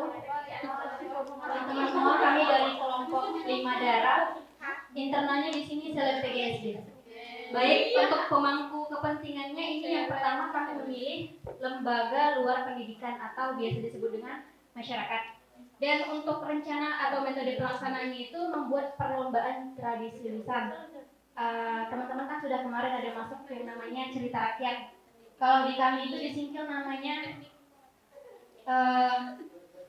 yang penting itu mengenai tentang cerita rakyat. Jadi semua itu diceritakan menggunakan bahasa daerah. Dan untuk kekuatan atau potensi yang dimiliki berbagai media sosial atau dengan cara live streaming. Gunanya apa? Gunanya agar semua masyarakat atau lapisan masyarakat yang ada di sini dapat secara langsung lihat. Jadi bukan hanya yang di lapangan saja, akan tetapi secara global, secara tidak langsung teman-teman yang dari luar dapat langsung menikmati dari pertunjukan tradisi lisan ini. Dan untuk keterangan atau terkait rencana itu yang pertama ada pembagian tugas masing-masing penanggung jawab. Ini sudah pasti di setiap kegiatan pasti ada penanggung jawabnya. Yang kedua ada analisis kebutuhan lapangan. Nah ini gunanya untuk nanti di lapangan ada apa gitu. Karena di sini kan kita langsung ke lapangan. Jadi mungkin banyak sekali kebutuhan yang dibutuhkan di lapangan. Yang ketiga ada penyebaran flyer. Nah penyebaran flyer ini secara online teman-teman. Agar apa? Agar yang ikut ini bukan hanya misalnya kan ini dilaksanakan di Aceh gitu. Jadi yang ikut ini bukan hanya di satu kabupaten saja, bisa jadi teman-teman dari kabupaten lain bisa mengikuti atau menikmati dari pertunjukan ini. Yang keempat ada technical meeting, otomatis setiap kegiatan ada technical meetingnya. Gunanya apa? Ini kan rapat, jadi kita tahu alurnya nanti kemana. Setelah kegiatan ini apa, jadi ada susunan rencananya. Dan yang kelima pelaksanaan kegiatan atau acara inti. Dan yang keenam evaluasi. Jadi kita dapat melihat dari kegiatan yang sudah terlaksana apa sih kurangnya begitu. Jadi dengan adanya evaluasi ini dapat lebih meningkatkan kegiatan kita di kemudian hari atau di kedepannya. Dan untuk yang kedua, kami memilih internal dari pendidikan atau satuan pendidikan. Dan untuk rencana atau metode pelaksanaannya itu dengan cara seminar. Seminarnya apa? Seminarnya itu berkaitan dengan berbalas pantun. Jadi kemarin kan kita juga sudah ada belajar bahwasannya di Aceh ini ada juga tradisi lisan itu pantun. Dan untuk penempatannya ini kami menggunakan aula dinas pendidikan. Biasanya di dinas pendidikan itu kan ada aulanya. Jadi kami nanti rencananya membuat di aula dinas pendidikan. Mungkin teman-teman ada yang merasa, kok tiba-tiba di dinas pendidikan gitu, kenapa tidak di sekolah saja? Nah, teman-teman ini kan kita berbicara tentang global ya, mendunia. Jadi di sini kami inginnya itu di satuan kabupaten itu di setiap sekolah dapat mengikuti kegiatan ini agar potensi peserta didiknya itu dapat lebih mumpuni dalam bidang tradisi lisan ataupun dalam bidang kebudayaan. Dan untuk pelaksanaan ataupun terkait rencananya itu seperti yang tadi ada peminjaman gedung, otomatis ada peminjaman gedung kepada pihak dinas pendidikan dengan menggunakan surat izin. Yang kedua ada pembentukan panitia. Yang ketiga ada penyebaran surat undangan. Nah, perbedaan dengan yang sebelumnya tadi kan kita menggunakan flyer secara online. Tetapi ini kami menggunakan secara langsung. Jadi penyebaran undangannya itu secara langsung dapat dibagikan ke pihak-pihak sekolah ataupun ke mitra-mitra kita yang ada di sekolah lain begitu. Dan yang keempat ada rapat sebelum pelaksanaan, yang kelima ada pelaksanaan seminar atau kegiatan inti, dan yang terakhir ada evaluasi ataupun refleksi sama dengan halnya di poin pertama tadi agar dapat lebih kita alurnya kemana dan jika ada kekurangan dapat lebih diperbaiki lagi di kemudian hari. Sekian, terima kasih. Apabila ada pertanyaan dari teman-teman rekan berpikir lainnya, boleh. Silakan, ada yang mau bertanya? Silakan ke sana bertanya. Sini. Terima kasih kepada kelompok 5 Darah Muda yang sudah menyajikan hasil strateginya. Berarti mereka ada 2 di tingkatan di level masyarakat dan juga ada di level satuan pendidikan. Yang mungkin ada beberapa yang mungkin saya beri penguatan atau mau saya konfirmasi terkait yang pertama itu berkaitan dengan cerita rakyat gitu. Itu maksudnya cerita rakyat itu yang mengikuti itu bercerita atau membuat atau bagaimana? Atau mereka hanya membuat dokumen dikirim atau bagaimana begitu? Baik Pak, ini kan tentang cerita rakyat. Contohnya seperti di Singkil kan ada yang namanya suku-suku Pak. Jadi cerita rakyat ini secara turun-temurun. Mereka langsung menceritakan di lapangan Pak dengan menggunakan bahasa tersebut agar pelestarian budaya juga tetap ada di dalamnya. Maksudnya bagaimana mengantisipasi agar cerita rakyat itu tidak sama begitu. Nah, kadang nanti takutnya ada beberapa orang yang ceritanya sama, takutnya ada versinya. Mungkin ada sedikit berbeda antara satu cerita judulnya sama tapi judulnya lain. Bagaimana cara misalnya untuk mengantisipasinya nanti begitu? Baik Pak, yang pertama mungkin tadi ada teman-teman dari sana yang mengatakan gimana kalau yang lain nggak ngerti gitu kan, karena kan menggunakan bahasa. Jadi yang pertama itu setelah si pencerita ini melakukan ataupun menceritakan dengan masuk lagi Pak ke bahasa Indonesia agar teman-teman lain bisa mengerti juga. Karena untuk mungkin perbedaannya itu Pak, mungkin ada perbedaan di tempat. Jika di Singkil itu kan tadi suku-suku Pak, itu secara turun-temurun yang dimana itu tempatnya juga di sana, dan cerita rakyat ini kan biasanya itu sedikit berbeda Pak dengan yang ada di wilayah-wilayah lain seperti itu Pak.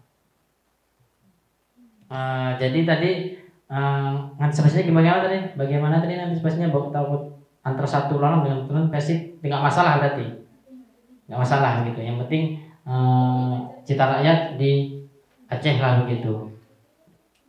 Selanjutnya yang oke tadi yang pertama, yang kedua selanjutnya yang hanya memastikan untuk seminar ini fokusnya atau tujuannya itu kemana? Ke peserta didik atau ke guru? Dan gunanya sebenarnya apa? Peserta didiknya untuk apa? Gurunya itu untuk apa? Izin menjawab Pak, untuk tujuannya Pak, ini kemana begitu? Dan untuk tujuannya itu ke peserta didik. Akan tetapi di sana yang kita undang bukan hanya peserta didik, mungkin ada pendamping guru-guru yang bisa ikut. Itu untuk peserta didik agar mereka mempunyai bekal tentang pengetahuan. Dan untuk guru mungkin menjadi penguatan Pak. Mungkin sebelumnya kan mereka sudah tahu, guru-guru ini kan sudah lama gitu, bekalnya itu sudah ada dibanding peserta didiknya. Jadi jika memang mereka sebelumnya sudah tahu, jadi ada penguatan apa untuk yang lebih tahu mungkin jadi tahu gitu. Ya. Oke, terima kasih berhubung waktu sudah mau selesai. Terima kasih, kita beri aplaus untuk kelompok 5 darah muda. Selanjutnya kelompok berikutnya, silakan.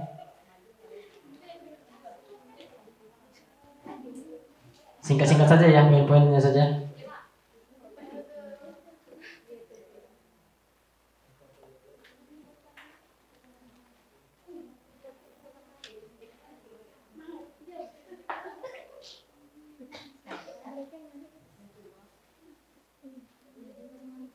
Ya, silakan.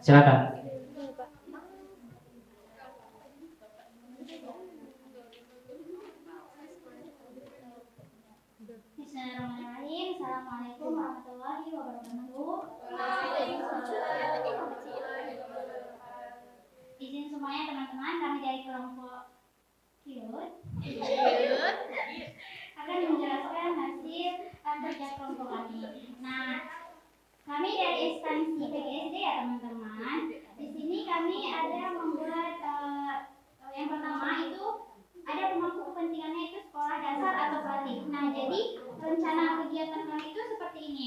Yang pertama itu mengadakan pentas budaya pada setiap akhir semester genap dan ditampilkan langsung di tempat acara. Nah, kemudian untuk kekuatan potensi yang dimiliki itu di situ ada guru ahli mengenai satu budaya. Jadi begini teman-teman, dalam sekolah itu kan anak-anak pasti ada berbeda-beda budayanya. Nah, sebagian anak-anak itu kan nggak diajarin lagi oleh orang tuanya dikarenakan 1-2 hal gitu.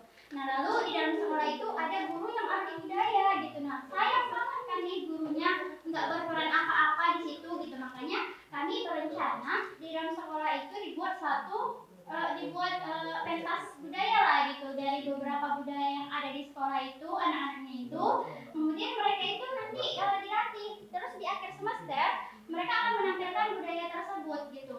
Nah, di sini kalian bercontohnya kayak Didong Gayo. Nah, jadi ada pelatihnya di situ nanti khusus gitu teman-teman. Nah, kemudian keterangan untuk langkah-langkahnya. Yang pertama itu penentuan peserta didik. Kami tentukan dulu nih siapa nih yang kira-kira berminat berminat dulu lah gitu, berminat karena dia berminat jadi dia mau latihan nantinya gitu. Kemudian memberikan fasilitas apa aja sih yang diperlukan dalam penampilan Didong itu, maka akan nanti kami akan membutuhi gitu, guru akan membutuhi semua fasilitas itu. Kemudian melakukan latihan sekitar 1 minggu sekali, lalu pelaksanaan pada akhir semester juga, kemudian evaluasi. Nah, untuk kegiatan yang kedua ini kami mengambil ranahnya di masyarakat, sebuah desa. Nah, misalnya kayak jujur di saya aja gitu kan, di desa saya aja itu ada yang nggak bisa lagi bahasa daerahnya. Kenapa? Karena memang mereka nggak menerapkannya lagi gitu. Orang tuanya juga lebih banyak menerapkan ke bahasa Indonesia, bahasa umum. Di sini ada kami membuat pemangku kepentingannya itu desa dan perangkatnya. Desa dan perangkat-perangkatnya itu mereka membuat sebuah aturan. Nah, kepala desanya dulu membuat aturan baru yang tertulis mengenai kewajiban melestarikan kekebalan dan bahasa daerah yang diadakan. Yang diadakan di rumah adat Gayo itu namanya Umah 7 itu gitu.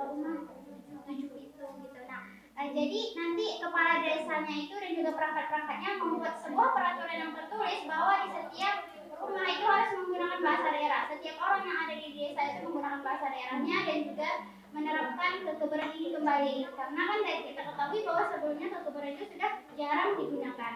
Kemudian untuk kekuatan atau potensi yang dimiliki, pasti di dalam desa itu pasti masih ada leluhurnya yang paham tentang kekebalan itu kan. Kemudian untuk langkah-langkah yang pertama kami yang pastinya mengesahkan dulu nih peraturan tertulis itu disahkan dulu, lalu membuat jadwal kegiatannya, yaitu setiap misalnya 1 minggu itu bisa diadakan 2 kali. Jadi orang-orang yang menjadi target itu nanti akan berkumpul di rumah itu ini, terus ada yang melakukan kekebalan itu nantinya gitu.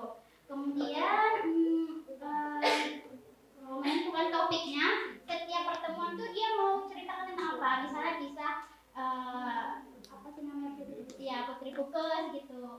Kemudian yang terakhir pelaksanaan kegiatannya juga evaluasi. Dan sekian dari kami kembalikan. Ada pertanyaan? Dipersilakan. Ada? Silakan, nggak apa-apa. Ada? Mungkin mau saya konfirmasi aja, yang lain tidak mau bertanya. Untuk yang pertama itu rencananya, maksudnya di setiap semester itu dia yang dilatih satu tradisi lisan itu. Satu tradisi lisan, semester 2 atau semester berikutnya satu atau bagaimana? Iya, Satu-satu, berarti satu semester itu satu tradisi lisan dipentaskan di akhir. Maksudnya apa cuma satu aja cukup dipentaskan, hanya dalam bentuk pentas begitu? Mungkin ada. Atau ada misalnya seni-seni yang lain gitu, atau diselipi dengan ada namanya biasanya kalau di sekolah pentas seni. Nah, inilah salah satu pengenalannya dengan salah satu budaya tradisi lisan ini dengan memasukkan satu tadi tradisi lisan dalam pentas seni seperti itu. Kurang lebih. Ya, boleh, nggak apa-apa. Untuk yang kedua, biasanya untuk peraturan ini bagus ya sebenarnya, buat aturan untuk melestarikan budaya tradisi lisan. Tapi biasanya yang pertama itu saya langkah-langkahnya masa disahkan dulu. Biasanya dirapatkan dulu, ya kan? Dirapatkan dulu. Mungkin diatur pertemuannya dengan siapa, dengan ahli tadi, apa-apa saja yang menjadi aturannya, hukumnya, baru disahkan setelah saya terakhirnya. Baru nanti bisa jadi pelaksanaannya nanti ke depannya atau lanjutannya seperti apa. Seperti itu. Terima kasih. Di aplaus untuk kelompok cute. Silakan duduk, lanjut. Untuk kelompok berikutnya, siapa ini? Ya, silakan. Ini kelompok maksa ya.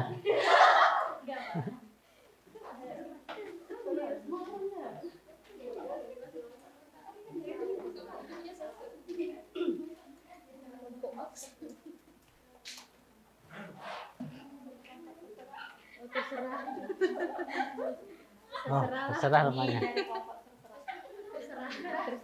Ini kami pemangku kepentingan itu untuk sekolah lembaga pendidikan. Nah, rencana dan metode pelaksananya itu untuk membuat festival budaya tentang tradisi kebudayaan masing-masing dan dilakukan secara berkelompok. Nah, ini untuk anak SMA, kegiatannya untuk SMA. Terus kekuatan potensi yang dimiliki itu lingkungan sekolah, pasti di lingkungan sekolah karena kegiatannya festival kebudayaan di sekolah. Lalu keterangannya atau sistem pelaksanaannya itu pertama memberikan informasi kepada festival budaya itu memberikan informasi kepada siswa, lalu membentuk panitia yang diambil dari kelas tinggi, terus membentuk rangkaian acara dan menyiapkan kebutuhan peserta, lalu membentuk kelompok peserta yang mengikuti kegiatan tersebut, lalu jadwal kegiatannya dan pelaksananya, terus evaluasi. Lanjut terus yang kedua kan ada? Yang nomor dua itu pemangku kepentingan itu di masyarakat. Rencana itu membuat forum kegiatan pelaksanaan kekebaran. Kekebaran itu seperti cerita rakyat. Tapi di sini kan kekebaran itu dari Aceh Tenggara itu alat. Jadi ceritanya itu cerita khusus untuk Aceh Tenggara saja. Nah, lingkungannya lingkungan masyarakat. Lalu pelaksanaannya itu memanggil salah satu ketua adat yang sepuh dan yang tahu untuk menceritakan cerita rakyat tersebut. Kemudian membentuk tim pelaksanaan. Membentuk tim pelaksanaannya itu remaja kampung, remaja masjid. Dan ketawa. Terus lanjut. Lalu menentukan tempat pelaksanaannya. Terus mengatur jadwal pelaksanaannya dan pelaksanaannya dilakukan. Nah, oke. Ada pertanyaan? Silakan. Nggak ada? Mungkin yang pertama tadi hampir sama ya seperti pentas seni tadi ya yang di sekolah ya. Ya berkaitan dengan itu. Tapi pentas seninya tuh kan SMA tuh banyak ragamnya Pak. Ya, fokus pada tradisi lisan atau budaya lain atau Budaya lain juga kan. lain juga, tapi tetap ada tradisi Lisan. lisan gitu. Mungkin mana ya tadi yang kedua? Nah, sebenarnya tadi mau saya tambahkan ya, pada dasarnya memang ini tadi cerita tentang kekebalan di lingkungan masyarakat. Sebenarnya di rumah bisa sebenarnya. Nggak apa-apa di rumah itu misalnya punya adik, punya anak, kita ini menceritakan cerita rakyat itu kekebalan itu ke keluarga misalnya setiap malam berkeliling menceritakan cerita rakyat kan boleh. Jadi nanti ya tahapannya pelaksanaannya kan gampang. Misalnya langkah-langkahnya mencari sumber-sumbernya dulu, dibuat dalam bentuk buku, seperti itu. Nanti sampai pada pelaksanaannya tadi, misalnya, ya itu tadi di rumahmu misalnya ada anak sebelum tidur ceritanya jangan cerita kelinci dan apa dan buaya atau kelinci dan kura-kura, tapi cerita tentang cerita rakyat tadi. Itu merupakan tradisi lisan. Gitu ya, sebenarnya itu tadi saya harapkan tadi kita mengeksplornya tadi sebenarnya nggak usah jauh-jauh, tapi dari yang paling dekat aja juga boleh, gitu ya, jelas ya. Oke, terima kasih, silahkan.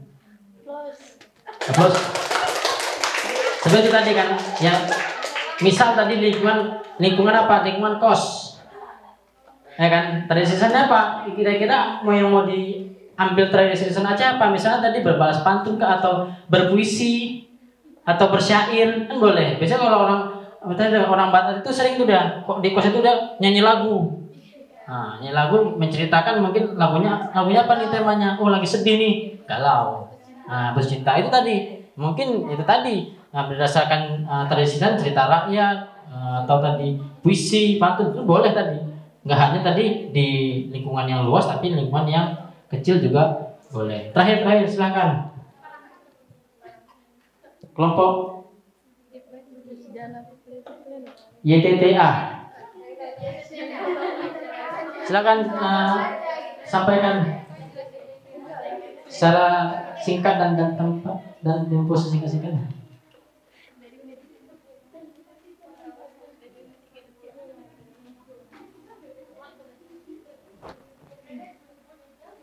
Selamat sore. Perkenalkan kami dari kelompok yang tahu aja. Nah, yang pertama itu pemangku kepentingan ini untuk sekolah atau lembaga luar pendidikan. Yang pertama ada rencana dan metode pelaksana. Yang pertama kami mengadakan lokakarya atau seminar tentang tradisi lisan Aceh di sekolah-sekolah untuk meningkatkan pemahaman dan apresiasi terhadap budaya Aceh. Nah, ini kekuatan dan potensi yang dimilikinya itu bisa tatap muka dan bisa juga untuk berbagai media sosial. Contohnya nanti kalau misalnya sudah selesai seminar, bisa diupload ke YouTube atau ke TikTok, Facebook, dan lain-lain. Nah, di sini keterangannya. Yang pertama, pembentukan panitia pelaksanaan. Yang kedua, observasi ke sekolah. Baru yang ketiga, analisis kebutuhan kegiatan. Yang keempat, penjadwalan kegiatan. Yang kelima, rancangan kegiatan. Keenam, pelaksanaan kegiatan. Dan 7, evaluasi. Nah, yang kedua, rencana dan metode pelaksanaannya itu kami membuat perlombaan tradisi lisan Aceh seperti berbalas pantun yang ada di Aceh Tamiang. Untuk tujuannya ini untuk berkomunikasi atau menyampaikan pesan dan tujuan dari berbalas pantun ini. Nah, ini juga tatap muka dan hasilnya nanti bisa dikirim melalui media sosial juga. Nah, yang pertamanya ini keterangannya pembentukan panitia perlombaan, yang kedua pengumuman pendaftaran perlombaan, yang ketiga analisis kebutuhan peserta, yang keempat rancangan kegiatan, yang kelima penjadwalan kegiatan, lalu pelaksanaan kegiatan dan pengumuman pemenang perlombaan, dan terakhir evaluasi. Sekian dari kelompok kami, terima kasih. Oke, ada pertanyaan? Kalau tidak ada, kita beri aplaus untuk kelompok YTTA. Terima kasih. Nah, tadi sudah Pak kelompok ya mempresentasikan hasil dari diskusi mengenai rencana strategi untuk mewujudkan berkebinekaan global melalui tradisi lisan. Jadi ada berbagai macam aspek yang dimasukkan dalam elemen berkebinekaan global dan juga aspek tradisi lisannya tadi, yang tadi seperti misalnya pantun, kebebaran tadi, Selanjutnya hal ini dilakukan mungkin kalian nanti outputnya nanti kalian bakal kalian juga ke lingkungan sosial ya, di rumah, di masyarakat atau di sekolah, bahkan nantinya bahkan bernegara mampu menghasilkan ide-ide atau gagasan atau rencana untuk mewujudkan strategi untuk mewujudkan kepentingan global melalui tradisi Aceh tadi. Itu ya, harapannya tadi strategi tadi bisa dikembangkan lagi untuk menjadi strategi yang lebih baik dan nanti bisa yang mudah-mudahan kalau ada waktu bisa diterapkan gitu. Ya, harapan saya memang untuk dieksplor tidak hanya fokus pada misalnya suatu kegiatan pertunjukan, tapi lebih fokus pada misalnya hal-hal yang mulai dari yang kecil tadi saya bilang. Karena mungkin dari awal tadi saya kasih stimulusnya seperti ini, membuat perlombaan. Jadi fokusnya pada suatu show atau pertunjukan gitu kan. Tapi sebenarnya bisa dieksplor, apalagi misalnya kita lebih ke ranah pendidikan, bisa kita masukkan ke pembelajaran, bahkan nggak harus di luar, bisa apalagi memang berkebinekaan global ini kan kaitannya dengan kurikulum, bisa juga masukkan dalam pembelajaran atau dalam luar pembelajaran, kurang lebih seperti itu. Harapannya juga dengan kalian mengisi lembar kerja rencana strategi mewujudkan kebinekaan global ini, harapannya kalian mampu mewujudkan tadi sikap creative thinking. Kalau kalian nggak berpikir, kalian nggak mungkin membuat rencana tersebut kan, ya kan? Setidaknya kalian mampu, harapannya nanti di awal sudah ada creative thinking, baru nanti mungkin kalau sudah kolaborasi, komunikasi, nanti sudah masuk tahap selanjutnya. Harapannya seperti itu. Minimal tahap awal untuk creative thinking kalian sudah mampu untuk membuat sesuatu rencana gitu. Mungkin itu materi dari hari ini. Mudah-mudahan materinya bisa bermanfaat ya. Sebelumnya kita melakukan ini ya, untuk akhir pertemuan kita memberikan suatu kesimpulan atau refleksi. Nah, ini refleksi bukan pijat ya, tapi refleksi meninjau kembali dari hasil dari pembelajaran yang sudah dilakukan. Ada 2 pertanyaan. Yang pertama itu, apa pembelajaran yang saya peroleh hari ini? Dan yang kedua, bagaimana perasaan saya ketika melakukan pembelajaran hari ini? Oke, mana tahu ada yang kecewa, tertekan, marah mungkin. Silakan ada yang memberi tanggapan. Silakan, boleh sampaikan di sini. Ada 2 pertanyaan, dijawab dua-dua juga boleh. Kita ambil 2 orang ya. Kayaknya yang sebelah sana itu senang misalnya. Dari awal sampai sekarang senang, ketawa terus. Kita mau konfirmasi kesenangannya gara-gara apa gitu. Assalamualaikum warahmatullahi wabarakatuh. Izin menjawab untuk pertanyaan yang pertama, apa pembelajaran yang saya peroleh hari ini? Jadi kan tadi kita belajar tentang kebinekaan global. Tadi kan Bapak sudah mengatakan bahwa bineka itu beragam dan global itu mendunia. Sama seperti di Indonesia kan kita beragam. Sukunya ada banyak, bahasanya ada banyak, tapi kita harus juga tetap dilandaskan kepada sifat benar toleransi. Jadi Pak, untuk pembelajaran yang saya peroleh hari ini, menurut saya jadi lebih tahu bahwasannya beberapa hal yang saya ambil di belakang hari itu merupakan hal yang benar begitu. Dan untuk bagaimana perasaan saya ketika melakukan pembelajaran hari ini, dan saya ulangi lagi, saya jadi lebih tahu bahwasanya hal yang saya telah terapkan di belakang hari itu menjadi benar. Pernah pada suatu ketika, pada saat PMM itu kan kami sampai akhir Desember, awal Januari Pak. Jadi di sana itu teman-teman yang non Muslim kan otomatis Natalan di sana. Dan di sana itu ada beberapa dari kami panitia yang menyusun untuk acara Natalannya itu ya kami sama-samain. Walaupun memang ada beberapa pendapat mungkin ke dalam gerejanya itu tidak ada yang mau Pak, tapi kan di antara teman-teman itu ada yang mau dan ada yang tidak mau. Jadi kami mengambil jalan tengah, kami melaksanakannya di gedung kampus itu. Jadi di sana dirayakan Natal bersama teman-teman yang non, juga ada dosen-dosen dan ada teman-teman. Jadi ini kan termasuk sifat toleransi.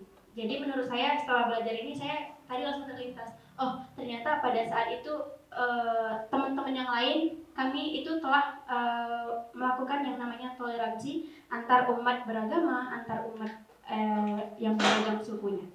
Oke Pak, terima kasih. Assalamualaikum warahmatullahi wabarakatuh. Terima kasih. Silakan dulu kita beri tepuk tangan. Ada satu orang lagi terakhir yang mau memberikan merefleksikan hasil pembelajarannya hari ini. Tidak ada. Mungkin untuk menutup ya, tadi saya sedikit menceritakan memang pada dasarnya toleransi ya itu dari pertanyaan awal tadi, kita mau dilahirkan dari bangsa apa memang sudah takdir, memang sudah dalam surah di Quran pun dalam keyakinan saya sudah ditentukan ya, dalam surat apa Al-Hujurat kalau nggak salah, kita diciptakan dari berbangsa-bangsa gitu. Jadi ya memang sepatutnya lah kita tadi harus menjadi manusia yang berkebinekaan global. Mungkin itu pembelajaran kita hari ini. Terima kasih atas partisipasinya dan keaktifannya dalam diskusi pada hari ini. Mungkin itu saja, semoga bermanfaat bagi kita semua. Bagi rekan-rekan kalau saya ada salah kata, saya mohon maaf, dan saya akhiri wabillahi taufiq wal hidayah. Assalamualaikum warahmatullahi wabarakatuh. Baik, terima kasih kepada Bapak Henry yang telah memberikan materi yang sangat luar biasa kepada kita sore hari ini. Baik, sebelum kita tutup, seperti biasa kita foto bersama dengan pemateri dan juga para panitia untuk peserta diharap maju ke depan. Ayo teman-teman.